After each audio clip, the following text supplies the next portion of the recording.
에, 오늘부터는 유마경을 하겠습니다. 이제 유마경, 이제 유마경이라고 하는 경전이 이제 그 중국에 한문으로 이제 그 번역된 게 세 가지 종류가 있습니다. 세 가지 정도가 있는데, 이제 그 구마라집이 번역한 구역이 있고, 이제 그 현장법사가 번역한 신역이라고 하는 게 있습니다. 그 외에 또 다른 한 분이 번역한 게 있고 한데, 제가 이제 여기서 교재로 삼아서 할 거는 이제 현장법사가 번역한 신역, 그걸 이제 지난번에 부산에서 법회하면서 제가 번역을 다 해가지고 책으로 나왔죠. 이게 이제 구역과 신역의 차이는 금강경도 그렇지만은 이제 구마라집은 번역을 할 때 직역을 하지 않았습니다. 직역이란 거는 그 한 줄 한 줄 그대로 빠짐없이 번역하는 게 직역인데, 그렇게 하지 않고 그 뜻이 통하도록 이렇게 조금 요약해서 번역을 했습니다. 이제 그러다 보니까 어떤 부분은 뜻이 더 명확한 경우가 있고, 어떤 부분은 너무 간략하게 요약을 해가지고 뜻이 오히려 애매하거나 어려운 그런 부분도 있고, 금강경 같은 경우는 이제 구마라집이 번역한 게 오히려 뜻이 더 이게 쉽게 우리가 접근할 수 있도록 되어 있습니다. 요약을 하되 이제 지나치게 이렇게 요약을 하지 않고 잘 했기 때문에. 그러나 유마경 같은 경우는 좀 본래 양이 굉장히 상당히 이렇게 많은데, 그걸 요약을 하다 보니까 좀 지나치게 한 부분이 있고, 그래서 구마라집의 유마경을 보면은 잘 이해가 안 돼요. 이게 너무 막 그 생략을 많이 해가지고. 그래서 이제 현장 유마경을 일부러 이제 번역을 한 거는, 이 현장은 직역을 했습니다. 자기가 손을 대서 요약하거나 그렇게 하지 않고 한 줄 한 줄 그대로 이렇게 번역을 해가지고, 그래서 이제 인도 본래 유마경의 그 내용을 고스란히 이렇게 볼 수가 있습니다. 이제 유마경은 무슨 우리가 경전을 강의하려고 하는 건 아닌데, 유마경은 이제 대성경전으로 치면 이제 초기 경전입니다. 초기. 대성 초기란 거는 석가모니가 2500년 전에 이제 불교라는 거를 창시를 해가지고 가르침을 펴었는데, 대성경전이 나온 거는 대충 막 그때로부터 한 400~500년 뒤로 보거든요. 그러니까 금강경이라든지 유마경, 반야신경 이런 것들은 이제 대성경전이기 때문에 석가모니가 직접 말했다고는 보지 않습니다. 그 뒤에 이제 만들어진 거라고 보는데, 경전이 우리가 경전이 뭐냐 하는 이제 그런 부분에서도 좀 사람들이 헷갈리는데, 경전이라고 하는 거는 그 설법을 한 거죠. 법을 이제 말을 한 거단 말이에요. 그런데 누가 말을 했느냐, 이제 그건데 문제는, 그거는 법을 깨달은 사람이 말을 한 거죠. 그러면 법을 깨달은 사람은 일러서 우리가 부처라고 그럽니다. 부처. 그게 법을 깨달은 사람은 석가모니 이래로 많이 있죠. 많이 있습니다. 그게 석가모니 혼자서 법을 깨달았고 그 뒤로 아무도 깨달은 사람이 없다면은, 경전은 석가모니 말만 경전이고 그 뒤로는 경전이라는 게 없고, 그리고 만약에 석가모니만 깨달았고 그 뒤로 깨달은 사람이 없다면은 불교는 소멸했을 겁니다. 사라졌지. 깨달음이 이어지질 않으니까 그건 사라져버리는 거죠. 근데 그렇지가 않고 끊임없이 경전은 새로 만들어졌고, 말하자면 깨달은 사람이 끊임없이 등장을 했기 때문에, 그 사람들은 석가모니는 창시자이기 때문에 자기 이름을 내걸었습니다. 고타마 시달타라는 이름이 이제 남아있지만은 그 뒤에 깨달아서 경전을 만든 사람들은 자기가 세속에서 받은 자기 개인의 이름을 쓰지 않았습니다. 그냥 전부 이제 부처님이라는 그런 하나의 그 보편적인 보통명사, 부처라는 말은 깨달은 사람이라는 뜻이 보통명사거든요. 그 보통명사라는 이름으로 다 법을 얘기를 했죠. 그 대성경전은 이제 전부 이제 그렇게 이제 쓰여진 거죠.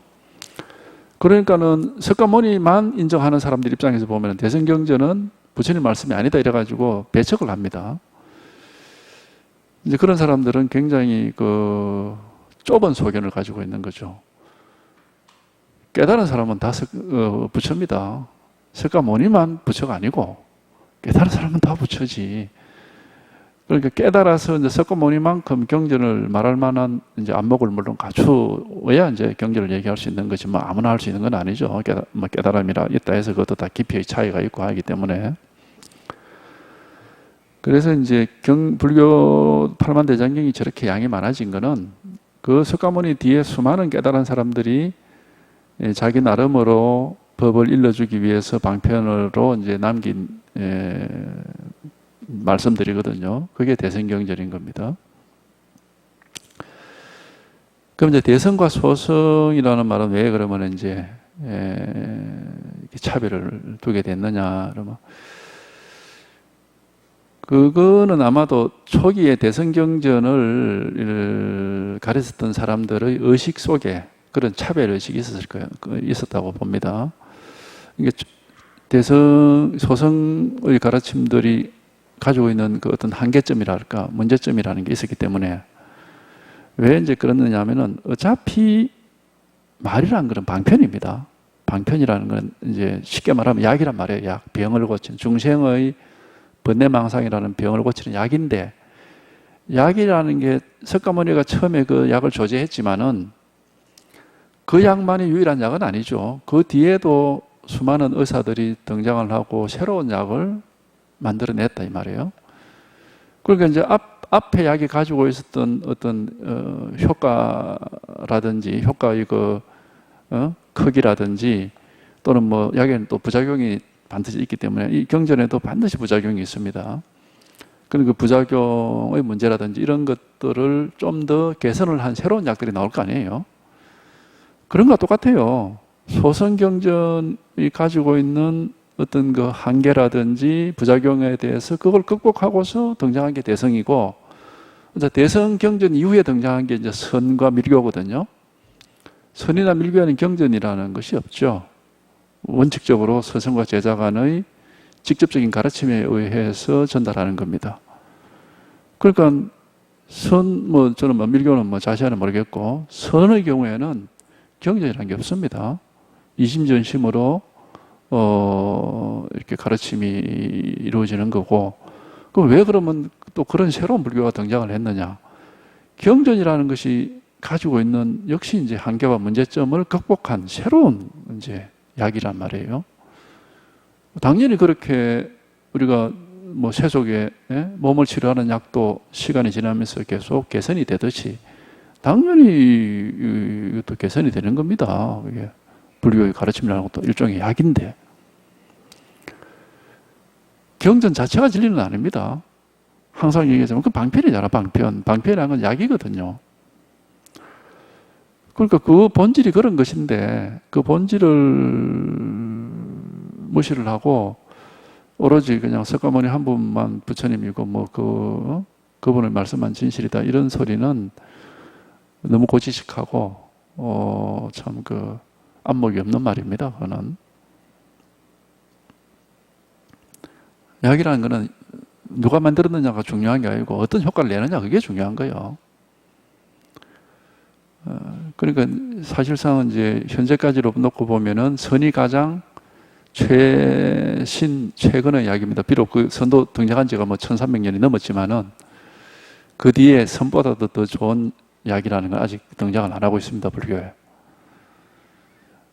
그러니까 선이 가장 최선의 방편이고 가장 최근의 약이다. 불교로 역사로 치면은 가장 발달된 형태의 방편이단 말이에요. 그럼 이제 이 대성경전 같은 경우는 이제 유마경은 주로 이제 주제가 이제 불의법문입니다. 불의법문. 불의법문을 하면서 초기 유마경의 특징이 뭐냐 하면은 소성이 안고 있는 문제점을 강력하게 비판을 하는 그런 말들이 많습니다. 유마경에도 그런 말들이 굉장히 많이 나옵니다. 소성불교 공부하는 사람들이 안고 있었던 문제나 한계점을 지적을 하고 비판을 하고 그걸 극복하는 그런 가르침들이 많이 담겨 있어요. 그래서 이제 유마경은 사실 우리 선에서도 굉장히 중요시하게 여기고 대성경전에서 가장 일종의 필수 경전 중에 하나입니다. 되게 이제 반야계통에서는 이제 건강경, 반야신경 이런 게 이제 필수라고 한다면은 유마경도 일종의 하나의 필수. 그다음에 뭐 이제 법화경이나 열반경이나 뭐 화엄경이나 이런 것들이 있죠. 뭐 이런 게 이제 대성경전을 대표하는 경전인데 대성경전이 뭐 수도 없이 많지만은 그래도 우리가 많이 보는 것들이 있고 이제 그런 것들이 이제 대표하는 것이죠. 그래서 유마경은 불의법문을 가르치기 때문에 우리 선에서도 절교 이제 방편으로서 많이 보는 경전입니다.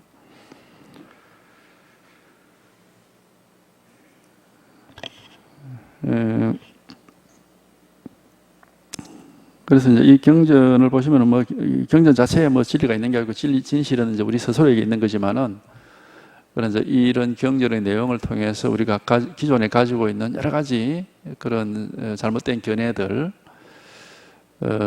이런 고정관념들 이런 것들이 이제 이렇게 부서지고 사라져서 올바른 어떤 안목이랄까 견해라 하더라도 뭐 좀 덜 삿된 그런 견해 이런 것들로 이렇게 변화되는 그런 이제 효과도 있습니다. 양이 많기 때문에 아마 몇 년이 걸릴 겁니다. 이게. 자, 맨 처음에 이제 법회 인연 제1은 이제 서품입니다. 이게 품으로 나눠지면 이제 이게 총 14품이까지 있는데 경전의 구조가 아마 대체적으로 이렇게 서품부터 시작해가지고 이제 쭉 이렇게 마지막에 총루품이라고 그래가지고 이제 이 경전을 잘 지니고서 잘 전해주어라 하는 그게 이제 마지막인데 이제 서품은 경전이 언제 어디에서 어떻게 이렇게 이렇게 말씀을 했느냐 이제 뭐 그것을 시작을 합니다.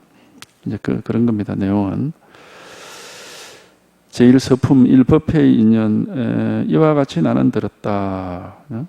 이 여시야문이라는데 모든 경전은 시작이 이 구절로 시작합니다. 불교의 8만대전경은 모든 경전은 단 하나도 빼놓지 않고 시작은 이 구절로 시작합니다. 그러니까 이제 이와 같이 나는 들었다 하는 것은 이제 부처님의 말씀을 전한다 이 말이죠. 부처님이 깨달은 분이 이렇게 말씀을 했는데 이제 지금부터 그걸 전하겠다. 이제 말하자면 막 그런 말인데 그래서 모든 경전은 이와 같이 나는 들었다. 이제 이 구절로 이제 시작을 하는 겁니다. 근데 이제 그래서 이제 이런 이제 언어를 가지고 말을 가지고 이제 이렇게 방편을 쓰는 건데 우리가 이제 이 실제 공부하는 사람 입장, 특히 이제 선을 공부하는 사람 입장에서는 이렇게 말만 쫓아가서는 안 되죠. 말만 쫓아가서는 안 되고 이와 같이 나는 들었다 이러면 이와 같이 이렇게 이런 말이 턱 나왔을 때 그걸 우리가 말만 쫓아가면 아주 단순한 겁니다. 이와 같이 나는 들었다. 그 뭐 의심할 것도 없고 생각할 것도 없고 그냥 누구나 다 이해하는 말이죠. 이제 그게 그렇게 되면 이게 부작용이 되는 거야. 이게 그냥 말만 따라가 버리니까 이게 이제 경전의 부작용입니다. 이와 같이 나는 들었다 하니까 아무 의심이 없잖아. 그냥 그래 그렇구나 하고 그냥 넘어가 버리잖아. 어떻게 들었지 하고 그 다음에 이제 구절을 보게 되잖아요. 그러니까 이게 이제 말만 따라다니는 거예요. 이게 경전이 가지고 있는 문제점이에요. 이게. 이와 같이 나는 들었다 이러면 우리는 그냥 그래 어떻게 들었지 하고 그냥 그 다음에 또 무슨 말을 했는가 그걸 쫓아가 버리거든. 그러니까 말만 쫓아다니는 거예요. 그러니까 이제 우리가 선에서는 이거는 이래서는 안 된다. 지금 경전이라고 하는 것의 존재 이유가 뭐냐 하면은 우리 각자가 가지고 있는 본래 해탈하고 본래 깨달은 자리인 이 자리를 가르쳐 주려고 하는 거거든요. 무슨 말을 해서 우리한테 무슨 그 이야기를 해주려고 하는 건 아닙니다. 설법이라고 하니까 법을 설명을 해준다. 그러니까 뭐 이야기를 듣고 이해를 하면 되겠구나. 이렇게 해서는 그거는 경전의 문제점에 떨어지는 겁니다. 맞아요. 손가락만 보고 달을 못 보는 이제 그런 문제에 떨어지는 거죠. 그러니까 이와 같이 나는 들었다. 이와 같이 이러면은 우리가 말은 설사 그렇게 이해가 됐다 하더라도 그 말이 하고자 이 경전이 말하고자 하는 그 본래 취지 그 취지로 곧장 바로 들어가야 돼. 손가락으로 달을 가리키면 손가락 보지 말고 달을 바로 봐야 되는 겁니다. 손가락만 쳐다보고 있으면 언제 달을 볼 거야? 그러니까 우리 선에서는 이와 같이 나는 들었다 이러면 이와 같이 이러면은 여기서 설법이 끝났다 그러거든. 왜냐하면 이와 같이 그러면 이게 말로서 이해를 하지 않는다면 바로 이거다 이거야. 이거밖에 없다는 겁니다. 여기서 딱 끝이 나는 거예요. 이와 같이 이걸 말로서 들으면은 이와 같이 나는 들었다 그러면 어떻게 들었지 하고 이제 생각을 따라가 버리는 거고 그러면은 공부가 아니고 그냥 망상하는 거고.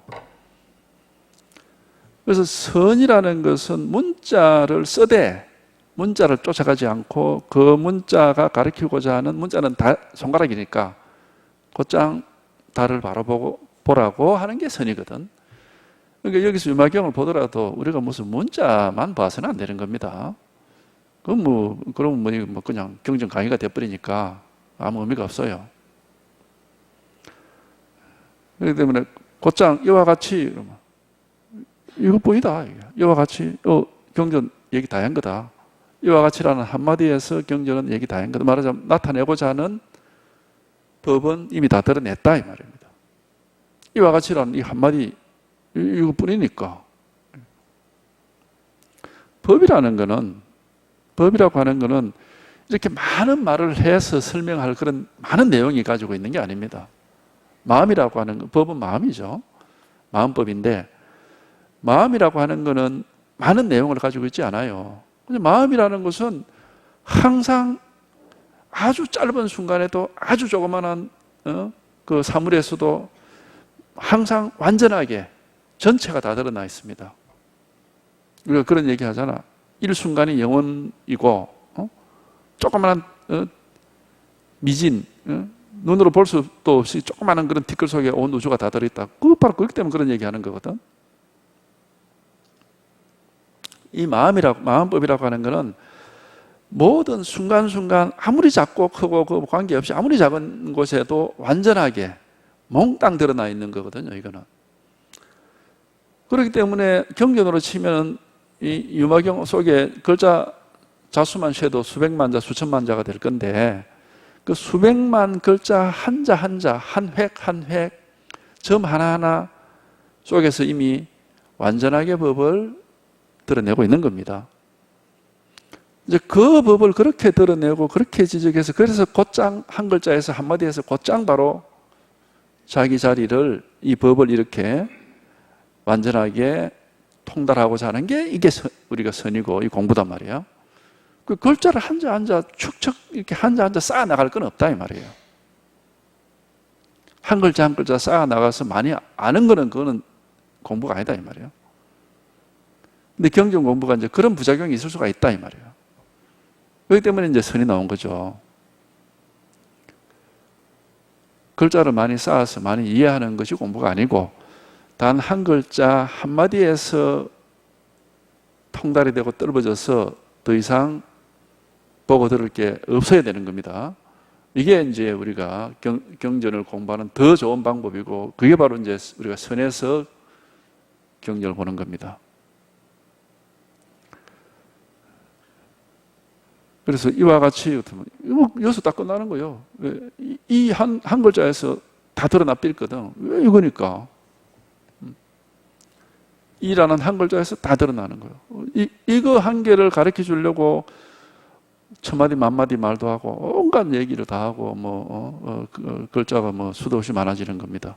아무리만 해도 언제나 비유를 하자면은 1000사람이 가르치고 10,000사람이 가르쳐도 다른 하나뿐이다. 마찬가지예요. 이거 하나단 말이야. 이게 하나. 그래서 이와 같이 나는 들었다고 이와 같이 그냥 이것뿐이요. 여기서 딱 끝이 나버리는 겁니다. 그러니까 근데 이제 우리가 자꾸 이 생각을 쫓아다니는 버릇이 돼가지고 이런 데는 그만 서투르고 도대체 알 수도 없고 그냥 생각으로는 그래 다음에 무슨 말을 했느냐 하고 자꾸 이제 말만 쫓아다니죠. 이제 그러니까 이제 그걸 중생이라고 그러죠. 중생. 하여튼 거기에서 벗어나야 되는 겁니다. 그렇게 해서는 이제 그냥 잡다한 개념만 잡고 지식만 쌓는 것이지 공부가 아니에요. 공부라는 것은 언제든지 설법 1시간 설법을 해도 매 순간순간 이 한 개 있을 뿐이고 언제나 이 자리가 있을 뿐입니다. 그렇게 제가 얘기를 하려고 하는 게 아니고 말할 것도 없습니다. 말을 하는 거는 말을 하는 게 아니고 그냥 이걸 계속 가르쳐 드리고 있는 거예요. 이걸 계속 가르쳐 드리고 있는 거고 이 자리를 하고 있는 거고 이걸 확인시켜 드리고 있는 것이지 1시간 내내 무슨 말을 해? 말하는 게 아니에요. 그러니까 설법은 듣고 나서 기억되는 게 없어야 됩니다. 말을 한 게 아닌데 기억을 하는 게 우습죠. 말하는 게 아닙니다. 한마디 한마디 한 글자 한 글자에서 매 순간순간 이거 하나를 지금 요거 하나 요 일 하나를 계속 가르치고 있을 뿐입니다. 경전도 제대로 읽으면 이제 그렇게 돼야 되는 거예요. 결국 한마디 한마디가 전부 달을 가리키는 손가락에 불과하니까 그래서 달만 보면 되는 것이지 그 손가락을 이리저리 볼 건 없단 말이에요.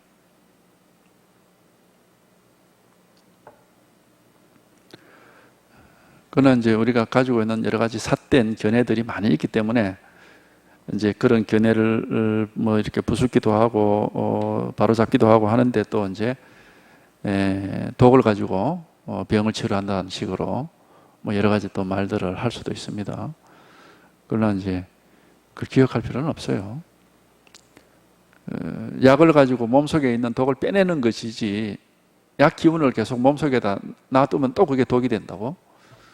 그러니까 약과 독이 같이 빠져나가 버려야 돼요.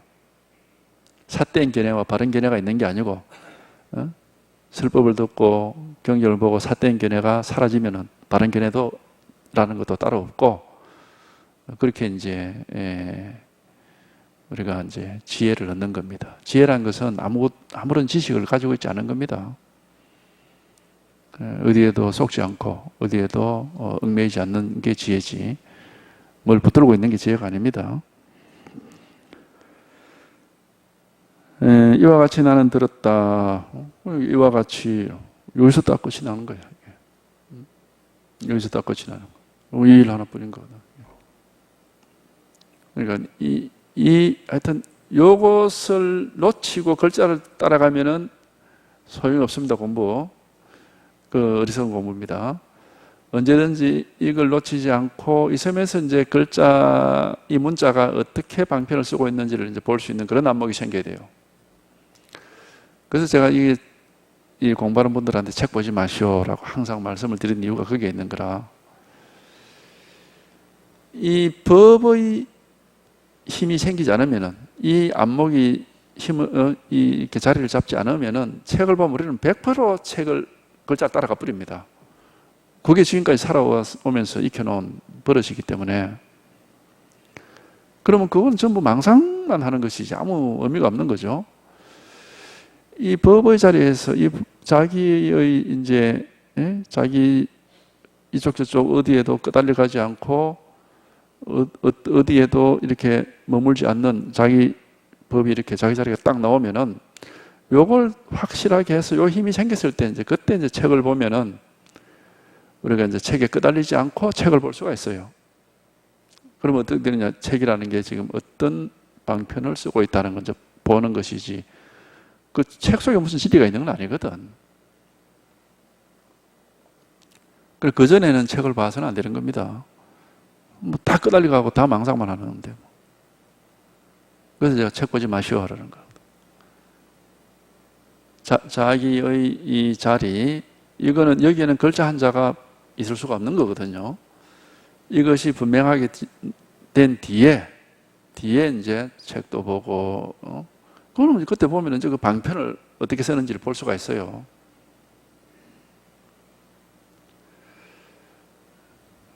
그렇게 해야 이제 공부가 제대로 이렇게 자리가 잡힙니다.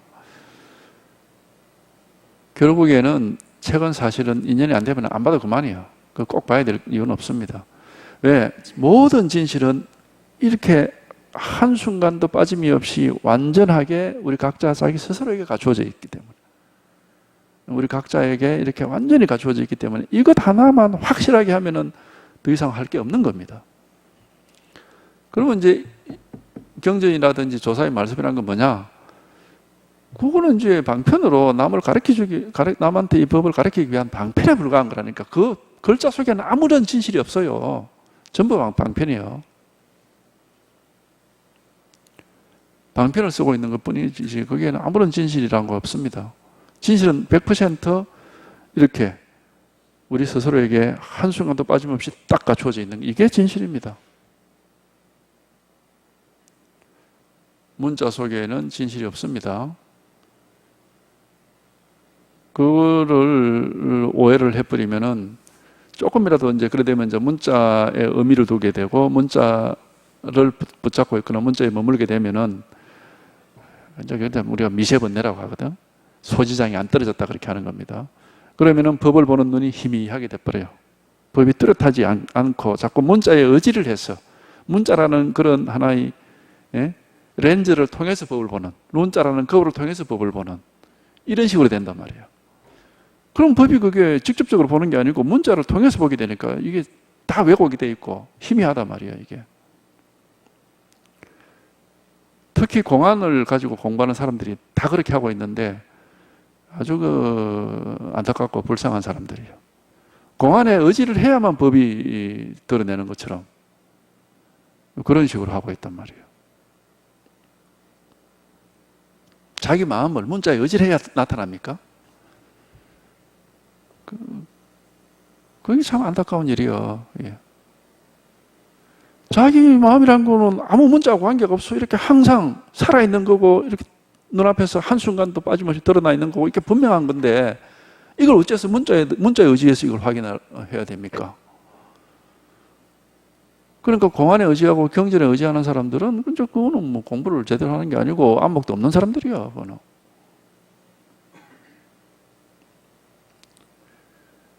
그래서 뭐, 화두에 의지하는 것도 똑같고, 다 마찬가지야. 화두에 의지를 한다, 뭐 연불에 의지를 한다, 뭐 좌선에 의지를 한다, 전부 다 똑같은 부류들이야. 캄캄한 사람들이지. 법을 보는 안목은 아직까지 어두운 사람들이라고. 진실로 자기 마음인데 왜 뭐에 의지를 해서 봅니까? 진실로 이게 딱 분명하면 아무것도 필요 없어. 항상 아무 의지함이 없이 이렇게 완전한 거고 분명한 거고 뚜렷한 것이지 뭐에 의지를 해야 됩니까? 그러니까 뭐 공안을 딜미고 화두를 딜미고 뭘 어떻게 좌선을 해야 되고 이런 소리 하는 사람들은 캄캄한 사람들이에요. 그 사람들은 마음을 어디 자기 모습을 어디 뭐 거울에만 비춰보는 사람하고 같잖아. 거울 속에 있는 거는 헛개비지. 그게 자기 진정한 모습이 아니야.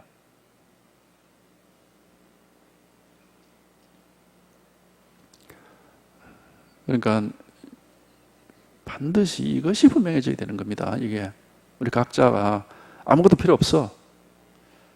아무 데도 의지할 필요가 없고 우리가 이걸 무주, 무상, 무념 이렇게 하거든. 육조 단계고 세 가지가 우리 종지라고 그랬잖아요. 선의 종지가 뭐냐 하니까 무주, 무념, 무상이 됐단 말이에요. 무주라는 게 뭡니까? 어디에도 의지하거나 머물지 않는다는 거예요. 아무것도 필요로 하지 않는다는 거예요. 무언가를 통해서 간접적으로 하는 게 아니다 이 말이에요. 무주라는 거는. 무상이라고 하는 건 뭐요? 여기에 대해서 어떠한 상도 가지고 있지 않다. 어떤 개념도 어떤 분별도 가지고 있지 않다라는 거잖아요. 당연하지. 객관화될 수 없는 건데 어떻게 자기 마음이 객관화될 수가 없는데 어떻게 상을 가질 수 있습니까? 뭐 상이 있을 수가 없는 거죠. 근데 거울에 비추어보고 하면은 공안이니 뭐 화두니 뭐 경전에 비추어보면 상이 생겨. 그러니까 그건 가짜야, 그거는. 이런 게 법이다 하는 상이 생긴다고. 그건 가짜가 되죠. 무념, 마찬가지예요. 염이라는 것은 생각이거든. 생각으로 할 수 있는 게 아니다. 뭐 똑같은 말인데. 생각으로 헤아려서 이러니 저러니 그러면 그게 안 맞는 거. 그래서 금강경에서 우리가 뭐 무주라는 말을 많이 쓰죠. 머무무시고 마음을 내라. 어쨌든 뭔가에 의지를 하거나 어딘가에 머물러 있다고 하는 것은 그거는 뭔가 다른 게 있다라는 거거든. 그게 아무리 뭐 진리라고 여겨지고 뭐라고 하더라도 그거는 아니다 이 말이에요. 그거는 이제 자기가 만들어 놓은 상입니다. 망상이에요. 진실은 안팎이 없고 주관객관이 없습니다. 그냥 이거예요. 그냥 아무런 뭐 필요 없이 이렇게 항상 분명하고 아무것도 필요로 하지 않아. 아무런 상이 개념이나 상도 없고 그냥 명백할 뿐인 거지 이거는.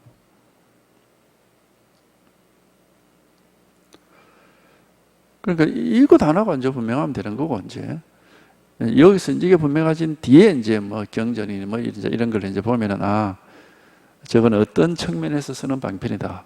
약이라는 것도 다 그 성분이 있고 효과가 있잖아요. 그러니까 이 경전도 마찬가지예요. 다 나름대로 그러한 방편이 이렇게 노리는 효과들이 다 있습니다. 그렇지 뭐 약 한 알이 뭐 만병통치약처럼 그런 건 없어요. 이제 여기 이제 우리가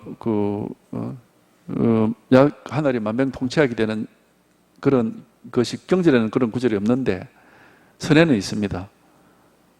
그래서 그걸 화두라고 그러는 건데 도가 뭐냐? 달 앞에 잣나무다. 이 만병통치약이거든.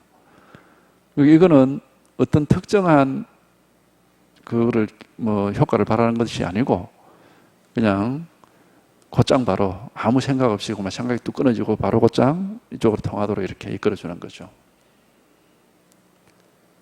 거기에 비하면 경전에 있는 구절들은 다 그렇게 얘기하는 데는 다 나름의 그 이유가 다 있어요. 이유가 어떤 효과를 노리고 있다 하는 게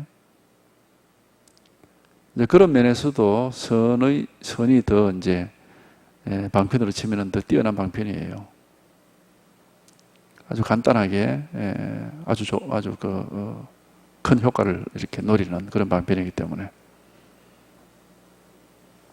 그렇지만 이제 경전도 그 나름으로 가치가 있고 우리가 보아서 여러 가지 도움이 되니까 이제 그 방편을 한번 볼 수 있는 이제 능력만 있으면 됩니다. 문자로 따라다니면은 그러면 안 돼요. 이와 같이 나는 들었다. 한때 세종께서 광엄성의 암나위림에 비구의 무리 8천, 보살의 무리 3만 2천 명과 함께 머무셨다. 한때 그게 이제 경전 보는 사람 입장에서는 한때 같으면 2500년 전에 뭐 몇 월 며칠이겠지 이게 이렇게 이해가 되죠. 그럼 그건 이제 경전 보는 사람의 망상이에요.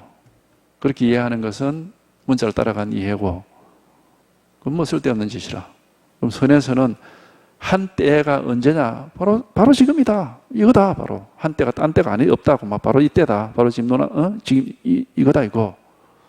이게 이제 그러니까 똑같은 경전을 보더라도 이렇게 봐야 이제 이게 제대로 보는 거죠. 한때가 언제냐? 바로 지금 이거지, 지금이지. 여기지. 이래 돼야지. 좀 더 나은 거지. 2500년 전에 뭐 언제, 그건 좀 100% 생각을 쫓아다니는 거지. 그래가지고 어떻게 깨닫겠습니까? 이 한때라는 것은 항상 우리 눈앞에 있는 때입니다. 그러니까 과거도 아니고 현재도 아니고 미래도 아니고 언제나 지금 이때라고 이때.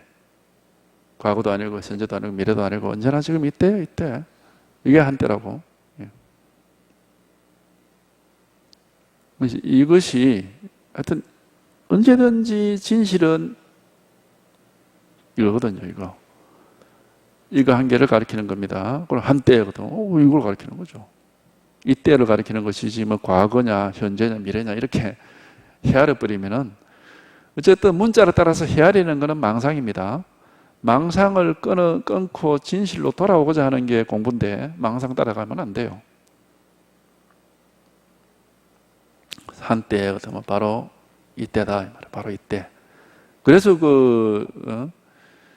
누구야 뭡니까 중국 천태종 제가 가끔씩 말씀드리잖아. 중국 천태종의 천태지 국사, 천태종 창시자가 법화경을 수천 번을 봤는데 그것도 이런 식이거든.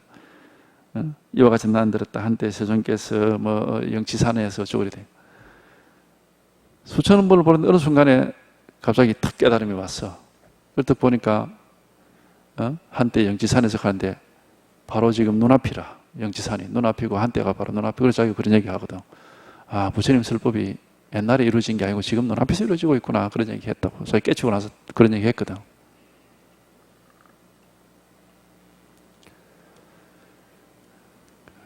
그러니까 지금 이겁니다. 이거. 딴 때가 있는 게 아니에요. 한때라는 것은. 생각 따라가지 마시라고. 근데 이래 얘기를 해도 생각 따라가는 게 우리가 너무나 고착화된 버릇이 돼가지고 여전히 생각을 따라다니고 있어. 계속. 버릇이라는 게 그렇게 무서운 겁니다. 그게. 그러니까 그 버릇을 참 이렇게 조복시키는 거, 그게 참 힘들고 그게 정말 무서운 거거든. 생각으로 헤아리는 버릇. 그거 조복 안 되면은 깨달음은 없는 거야. 그 조복 안 되면 전부 생각으로 헤아리기만 하고 그게 다 망상인데 뭐. 반드시 그게 조복돼야 되고 그게 조복되면 이제 과거, 현재, 미래가 없고 이쪽 저쪽이 없어요. 언제든지 항상 눈앞에 다 있어. 이것뿐이요. 아무 뭐 다른 거 없습니다. 이게 바로 100%예요. 100%. 그래서 그걸 입처계진이라고. 입처계진. 어디를 가든지 언제 어디서든 그 진실 위에 딱 자리 잡고 있다. 이렇게. 언제 어디서든 진실 위에 우리는 자리 잡고 있는 겁니다. 지금 이것뿐이요. 딴 일이 있는 게 아니라 이거 하나. 그러니까 이거 하나, 요 일 하나거든. 요거만 어쨌든 이것만 확 분명해지면 아무 다른 일 없어요.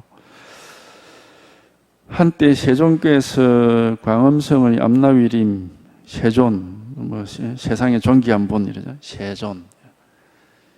세존 이 세상의 존귀 원래 이 말은 그 경전에 대보적경인가 그거 보면 이런 게 나와요. 석가모니가 무슨 동산이야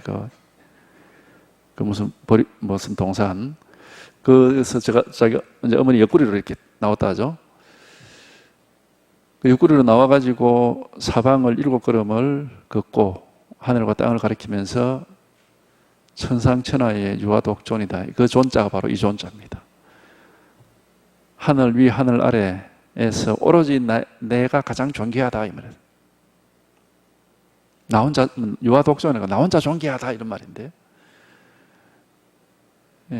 이제 방편으로 이제 그런 얘기를 한 건데 그런 얘기를 이제 써놨습니다. 다 이제 경전이라는 것은 이 법을 가르치기 위한 방편이지. 아 정말 석가모니는 엄마 옆구리로서 티 나와가지고 그만 나오자마자 그런 소리를 했구나 이러면 안 되고 방편이란 말이야. 이게 왜 세상의 천상천하의 세상 하늘 위 하늘 아래 내가 가장 나만이 유일하게 존귀하다고 그랬느냐. 이걸 확인해 놓고 보면은 하늘 위 하늘 아래 이것뿐이니까 딴 일은 없거든. 이거 왜 다른 거는 전부 헛개비거든요. 헛개비. 허망하단 말이야. 그러니까 이걸 이제 내가 가장 존귀하다. 그 법을 나타내는 겁니다. 나라고 하는 무슨 아상을 얘기하는 게 아니고 법을 이 법 하나를 이 마음 하나를 나타내는 말이거든 그게. 근데 그것조차도 만약에 그게 나다 하는 아상을 드러냈다면 그건 석가모니가 그만 정상 만인이 돼버리는 거죠. 지 잘난 사람이 돼버리는 거잖아. 그러면 안 되고 그거는 이제 망상이 되는 거죠. 거기에 대해서 이제 우무문원 선사가 거기에 대해서 한마디 했죠. 내가 그 자리에 있었으면은 당장 밟아 죽였다 이랬거든. 석가모니가 태어나자마자 하늘 위 하늘 아래 나만이 존귀하다 이랬는데 내가 만약에 그 자리에 있었으면 우문 선사가 그랬어요. 바로 밟아 죽였을 것이다 그랬거든. 이제 그게 이제 선의 입장을 얘기하는 겁니다. 내가 가장 존귀하다라는 그 말조차도 용납할 수 없다 이 말이야. 그것조차도 방편의 말이긴 하지만은 그런 생각조차도 해서는 하면은 역시 그것도 허물이다 이 말이거든. 예. 방편의 말이지만은 그런 말조차도 한다면은 그건 역시 허물이다. 왜? 그건 역시 생각이니까.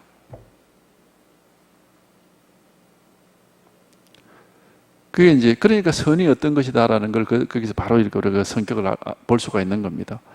경전에서는 하늘 위 하늘 아래에 내가 가장 나만이 유일하게 존귀하다라는 말로서 방편을 써서 이 법을 드러냈다면은 선은 그렇게 해서 법을 드러내는 것까지는 좋으나 그렇게 하는 것조차도 부작용이 있을 수가 있다. 왜냐하면은 드러낸다고 하는 그게 상이 될 수가 있기 때문에 그 상조차도 가지면 안 된다 해가지고 그런 얘기를 한 겁니다. 그러니까 선에서 이제 보면 결국은 이제 보다 더 부작용을 없애고 보다 더 철저한 얘기를 하고 철저하게 방편을 쓰고자 하는 겁니다. 경전이 가지고 있는 거는 이제 어쨌든 문자로 세워서 얘기를 하니까 문자라는 건 기본적으로 우리가 개념을 가지고 있고 상을 만들거든요. 그러니까 이제 그 상을 경전에서도 물론 계속 상을 가지면 안 된다고 얘기를 해서 이제 상을 부수는 얘기를 합니다. 하지만은 선에서는 보다 더 철저하게 처음부터 상 세우지 마라. 방편으로 손가락도 필요 없다 이 말이에요. 우리가 이제 선으로 얘기하자면 직진심이라는 건 그 말이거든. 손가락조차도 필요 없다 그냥 바로 달을 보면 달을 보도록 하는 것이지 굳이 손가락을 세워서 가르칠 게 뭐 있냐? 이제 그렇게까지 이제 말하자면 얘기하고 있는 게 선인데, 그러니까 이제 앞서 나온 약의 부작용을 극복한 새로운 약, 자꾸 이제 그렇게 발전한 겁니다. 근데 그걸 모르고 이제 안목이 없는 사람들은 선은 애초에 막 불교도 아니다 이렇게 얘기하는 사람도 있어. 그 선이 중국에서 만들어진데 그게 뭐 불교고 이래. 그건 마치 소성 불교 하는 사람들이 대성은 부처님 말씀이 아니니까 그 경전도 아니다 그렇게 얘기했거든. 지금도 그렇게 얘기하고 있어요. 그걸 더 심하게 얘기하면 선은 애초에 부처님이 말씀도 아니고 중국의 조사들이 한 말이니까 그건 불교도 아니다 막 이렇게까지 얘기를 하는데 정말 그 안목이 협소한 소리입니다. 법은 보지 못하고 말만 보는 사람들의 얘기입니다.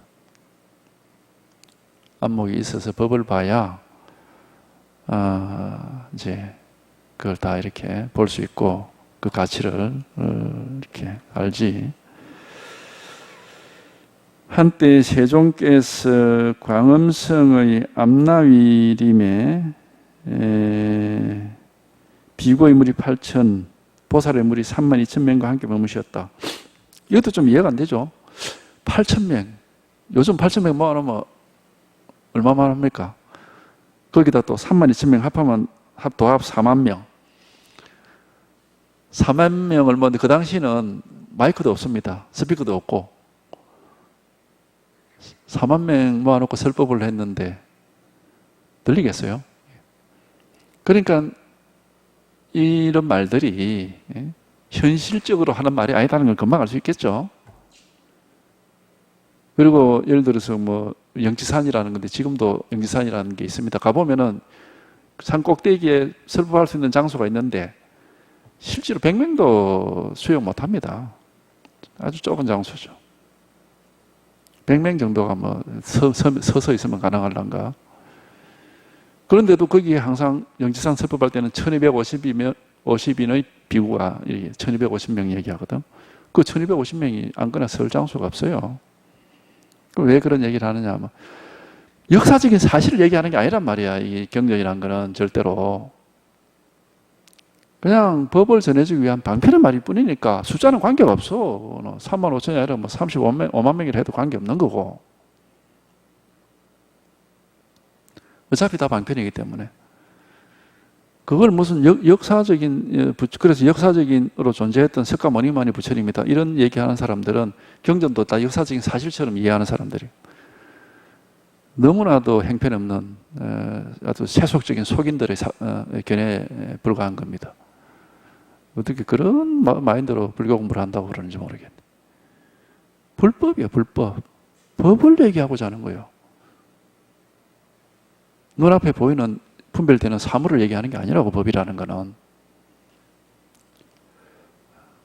어떤 과거의 사실을 기록해 놓은 것도 아니고, 법을 얘기해요. 법이라는 거는 모양이 없고 크기가 없습니다. 숫자가 없는 것이고. 그러니까 그게 뭐 숫자가, 어떤 숫자를 얘기하든 뭐, 아무 상관이 없어, 그런 거는. 법은 그냥 이거라고, 이거. 아무 모양이 없고 크기가 없고 분별할 수 없는 거, 이거 하나를 말하기 위해서 그냥 온갖 얘기를 그냥 하는 거란 말이에요. 그 방편으로. 예. 지금은 3만 5천 명, 뒤에 가면은 30만 명, 몇십만 명, 몇천만 명 이렇게 더 자꾸 숫자가 늘어나요. 자기 방 안에 뭐 몇십만 명의 뭐 보살을 앉혔다 이런 말이 나오거든, 뒤에 가보면은. 그러니까 그게 법을 말하는 거란 말이에요. 법. 크기가 없고 분별할 수 없고. 그러니까 분별할 수 없고 헤아릴 수 없는 법은 분별하지 않고 헤아리지 말아야 말이야. 그 숫자에 신경 쓰지 말라고. 분별하고 헤아릴 수 없는 건데 왜 그걸 분별하고 헤아려? 이거라고, 이거. 분별하지도 말고 헤아리지도 말고 다만 이 일 하나라고, 일 하나. 이걸 나타내고자 하는 거고 이걸 말하고자 하는 건데, 그 무슨 숫자를 말하든 그건 아무 상관없어. 그 이제 되게 이제 여기는 뭐 이런 좀 구체적인 말이지만 나중에 보면 이제 그런 말들이 나오잖아요.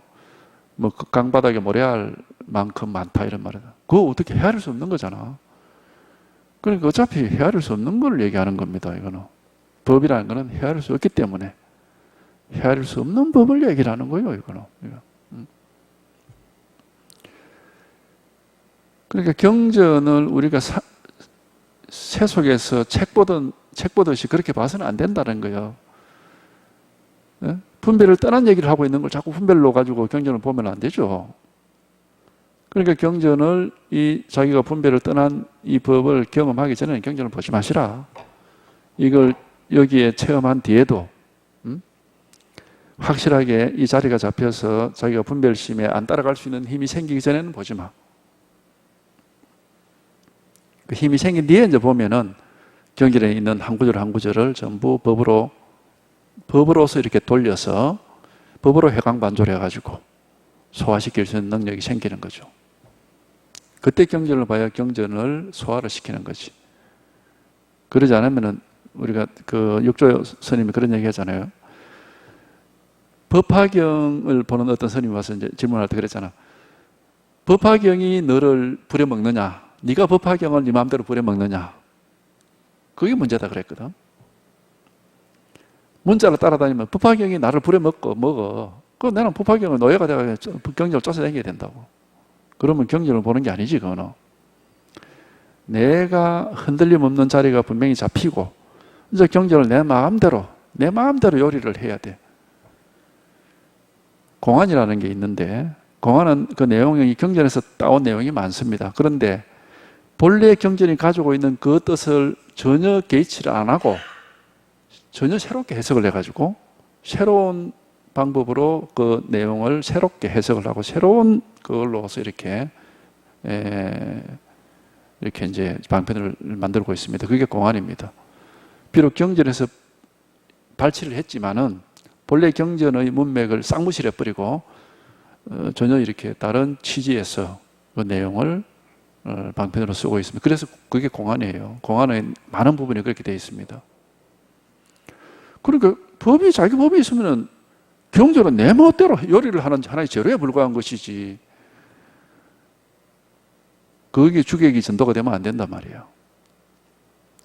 주인은 항상 자기 법이 분명하면은 자기 스스로가 항상 주인인 거고, 부처님이든 보살이든 경전이든 다 내 손아귀 속에 있는 노예들이단 말이에요. 내가 마음대로 부려먹는 노예. 그래서 그런 화두도 있어요. 부처를 부려먹고 보살을 부려먹는 자가 한 사람이 있다. 그게 누구냐? 이런 화두도 있어.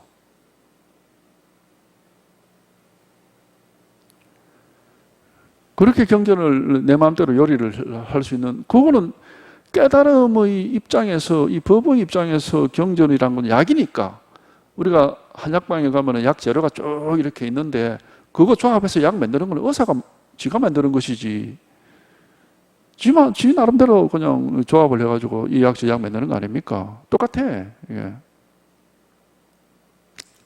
그래서 경전에 불임을 당하는 것은 경전을 바로 보는 게 아닙니다. 그건 세속인들이, 중생들이 하는 쓸데없는 짓이고, 그렇게 경전을 봐서는 안 된단 말이에요. 반드시 자기 살림살이가, 자기 법이 분명한 뒤에 경전을 자기 나름대로 요리를 할 수 있는, 그러면 경전이 본래 경전이 문자가 가지고 있는 뜻하고는 그거 매일 필요가 없어. 얼마든지 그걸 이용을 해서, 어쨌든 이 자리를 가리키는 하나의 도구에 불과한 거니까 경전은. 달을 가리키는 손가락에 불과하단 말이에요. 그러니까 경전의 내용을 자기가 얼마든지 자기 나름대로 써서 이 자리만 가리키는 하나의 방편으로, 수단으로, 방편은 수단, 도구 아닙니까? 도구로만 적당히 쓰면 되는 거지. 경전에 왜 매여 있습니까? 매여 있을 이유가 없는 거예요. 그냥 그것도 하나의 이제 방편의 말일 뿐인 건데. 그렇기 때문에 공부를 한 것은 어쨌든 이거, 지금 이 살아있는 자기의 법, 자기 마음, 눈앞에 이렇게 분명한 거, 이것을 분명하게 하는 게 이게 항상 공부단 말이야. 경전을 얼마나 많이 알고 있냐. 쓸데없는 짓입니다.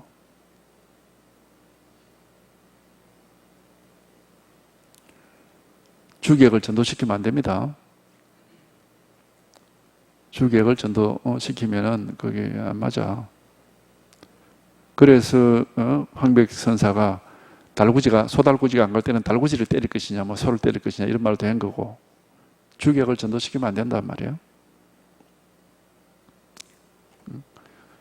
근본을 항상 바르게 하면은 그 나머지는 저절로 신경 쓸 필요도 없는 겁니다. 저절로 다 이렇게 발라지게 되어 있습니다. 항상 근본. 이 근본을 가르쳐 주기 위해서 경전이란 수단을 쓰는 겁니다. 경전에 매여서는 안 돼요. 근본을 항상.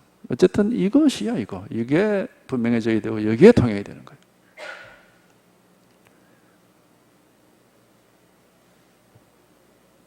문자를 따라다니면 안 돼. 문자에 불임을 당해서, 그게 이제 되게 지금까지 번역이 잘못돼가지고, 구를 전자를 쓰거든. 그게 육조 단경에 보면은. 그래서 경전이 너를 굴리냐, 너가 경전을 굴리냐, 이렇게 얘기를 하는데, 군대에서 어디 얼차례 합니까? 굴리게. 그 전자라는 걸, 이 번역을 잘못해서 그런 거예요. 원래 그 전자라는 뜻이 부린다는 뜻도 있거든요. 써먹는다, 부려먹는다, 이런 뜻이 있습니다. 그렇게 번역을 해야 되는 거예요. 굴린다. 뭐가 말이 이상하잖아. 경전을 굴리냐. 경전이 나를 굴려. 이제 이상하죠. 물론 대충은 이해는 하지만은, 번역도 이게 좀 바르게 해놓은 게 좋지, 아무래도. 쉽게 이해를 하는 게 좋으니까. 굴린다. 이제 대개 다 그렇게 지금까지 번역은 되어 있지. 경전이 너를 굴리느냐, 네가 경전을 굴리느냐, 이런 말이 되어 있는데, 아마 그 궁금했던 분들이 있을 거예요. 경전이 나를 굴린다. 이게 무슨 뜻이지? 그런 말이 아니고, 너가 경전을 써먹느냐, 조정하느냐, 부려먹느냐, 경전이 너를 부려먹느냐, 그런 말이에요. 예. 전이라는 굴을 전자에 오펜 찾아보세요. 부려먹는 이런 뜻도 있어. 그렇게 번역하기에 맞는 것이. 예. 그러니까 경전에 불임을 당하지 말고, 내가 경전을 부리려면 내 법이 분명해야 돼. 법이. 이 법이 분명해야, 그럼 이제 이걸 가리키는 수단이니까, 그거는. 그건 뭐 어쨌든 이걸 가르치도록 이렇게 써먹으면 되는 거예요. 그래서 공안에서는 경전을 써먹더라도 경전이 가지고 있는 본래 문자 그대로의 뜻을 그걸 그대로 뺏기지는 않는단 말이에요. 새롭게 변형을 시키거나 뭐 이렇게 하지.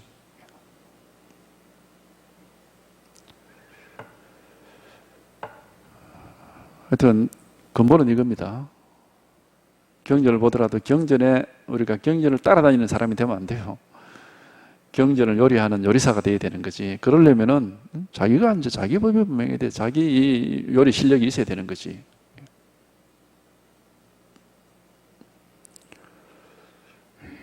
이 일 하나, 이것이 분명해야 된다. 이거 하나.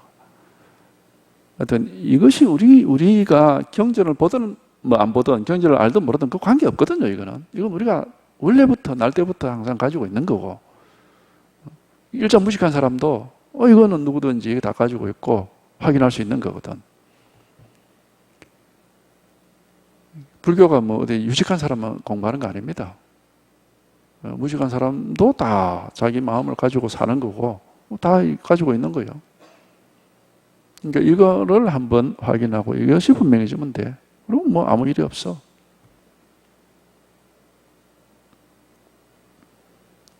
법은 어쨌든 요거 하나입니다. 일 하나고 이게 이제 분명해져야 돼. 이게 하나. 이것뿐인 거지. 뭐 딴 거 없습니다. 이거 하나, 이거 하나, 이거 하나. 이것만 분명하면은 그럼 뭐 경전이 뭐 필요해? 그냥 평소에 뭐든지 다 방편으로 다 쓸 수가 있는데. 그러니까 잣나무가 방편이 되고 똥막대기도 방편이 되고 뭐 삼이 방편이 되고 뭐 다 되는 거야. 이거는.